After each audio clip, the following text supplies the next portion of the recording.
Halo semuanya, apa kabar? Semoga semuanya dalam keadaan sehat. Terima kasih sudah mengklik video ini. Semoga video ini bisa menghibur dan menemani teman-teman semuanya. Kisah ojol saat ngalong pernah dibayar pakai tali pocong. Saya mendapatkan kiriman cerita dari teman tentang kisah seorang ojol yang ngojek tengah malam. Jadi begini kisahnya. Sebut saja namanya Pak Eko. Nah, Pak Eko ini adalah salah satu driver ojek online yang sering mencari penumpang dari tengah malam hingga pagi. Ya, istilahnya ngalong. Pekerjaan ini sudah sering dilakukan karena tuntutan untuk memenuhi kebutuhan hidupnya. Tapi kenapa Pak Eko sampai nekat mencari penumpang dari tengah malam sampai pagi? Ternyata beliau mendapatkan informasi dari teman-temannya bahwa banyak penumpang yang sangat susah mencari ojol di tengah malam. Wajar saja, Jabodetabek merupakan wilayah dengan ritme aktivitas yang tinggi bagi para pekerja. Jadi jangan heran jika ada pekerja yang lembur hingga tengah malam, bahkan dini hari. Beliau menjalani aktivitas ojol ini sejak 2014 hingga sekarang. Mungkin ini adalah pengalaman paling menakutkan bagi Pak Eko selama ia menjalani profesinya sebagai ojol. Cerita dimulai saat ia mendapatkan orderan dari seorang penumpang di sekitaran universitas yang ada di Tangerang. Tapi anehnya, penumpang yang order tersebut menunggu di komplek pemakaman yang berada di dekat Jalan Nangka, di mana pada saat itu cuaca sedang hujan deras. Namun Pak Eko memiliki komitmen untuk tetap mengambil orderan sang penumpang. Dengan tekad yang bulat, Pak Eko menggunakan jas hujannya untuk segera menghampiri penumpang tersebut. Setibanya dia di lokasi, ternyata benar saja ada seorang pria yang sudah menunggunya di tengah jalan pemakaman. Dia berdiri di tengah jalan dengan memegang payung. Tak lama Pak Eko langsung menghampiri penumpang tersebut. Dan dengan cepat penumpang tersebut langsung bergegas naik sambil menyarankan Pak Eko agar segera bergegas keluar dari wilayah pemakaman tersebut. Yang mengejutkan Pak Eko, saat akan keluar dari komplek tersebut, tiba-tiba pintu portal komplek pemakaman menutup dengan sendirinya. Tentu ia tak habis pikir siapa yang menutup portal tersebut, karena saat itu ia tidak melihat orang sedikit pun karena situasinya hujan deras.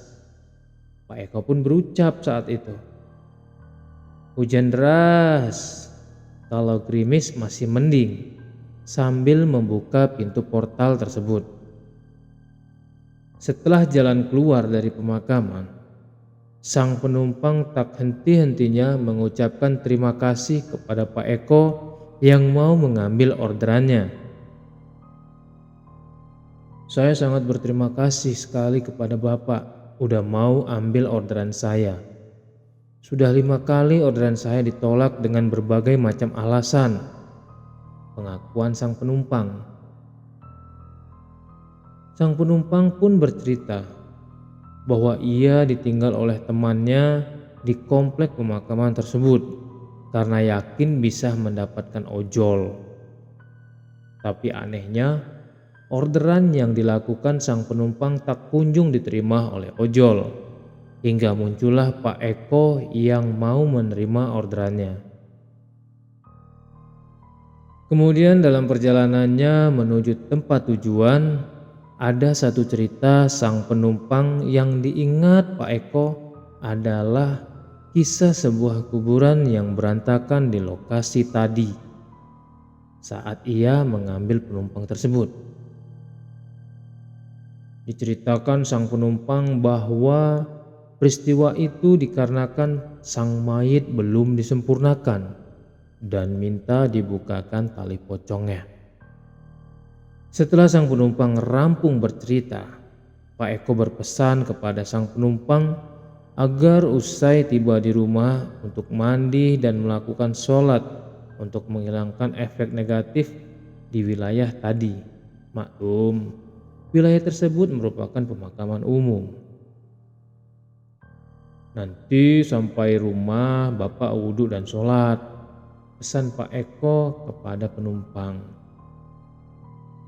Usai sampai di lokasi tujuan, penumpang memberikan uang yang berlebih dari nilai orderan. Tentu saja Pak Eko menerimanya dengan senang hati. Ini Pak, saya nggak ada apa-apa. Bapak bisa makan, bisa ngopi, dan bisa bawa buat keluarga, ucap penumpang itu. Terima kasih ya Pak, Bapak sudah bawa saya. Saya akan melapor ke Gojek besok supaya Bapak dijaga, jangan sampai Bapak dipecat oleh Gojek, tambah si penumpang. Singkat cerita, usai menerima uang dari penumpang tadi, alangkah terkejutnya Pak Eko ditambah bahwa ia menemukan tali pocong di jok belakang motornya. Gak tahu itu penumpang saya, orang yang ngebuka talinya terus ditaruh di motor saya.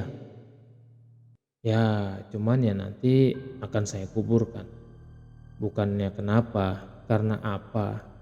Ini kembali ke tanah, karena ini ada yang punya. Mudah-mudahan saya bisa ngaji sedikit, doa sedikit lah, niat Pak Eko. Di akhir cerita, Pak Eko mengungkap bahwa para ojol yang kerap ngalong memang tak sekali dua kali mendapatkan penumpang-penumpang yang unik. Tapi meski begitu, ia pun tak pernah kapok untuk ojol ngalong hingga saat ini. Karena hanya orang lintas malam itu yang punya banyak cerita. Cukup sekian cerita kali ini dan tunggu cerita-cerita selanjutnya. Sampai jumpa.